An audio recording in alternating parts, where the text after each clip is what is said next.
পরিবারের ভরণ-পোষণের জন্য এবং আর্থিকভাবে সচ্ছলতা আনার জন্য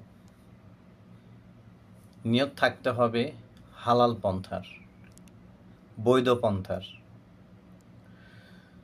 কাউকে সাহায্য করতে মন চাইতেছে, অসৎ উপায়ের উপার্জনে আপনি কাউকে সাহায্য না করে বৈধ উপায়ে অর্থ আয় করে সাহায্যের চেষ্টা করুন।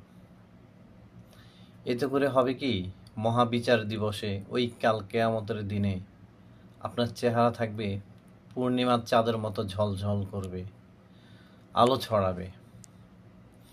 কিন্তু আপনার অর্থ উপার্জনের উদ্দেশ্য যদি হয় যে আপনি দুনিয়াতে ভোগ বিলাসিকতা করবেন, শান শওকত প্রদর্শন করবেন, মানুষ বলবে আপনি অনেক টাকাওয়ালা, তাহলে কিন্তু এই মহাবিচার দিবসে আপনি ওই আল্লাহর রোশানলে পড়বেন। এটাই ঠিক। আবু হুরায়রা রাদিয়াল্লাহু তাআলা থেকে বর্ণিত, মিশকাত ও বাইহাকি শরীফের হাদিস।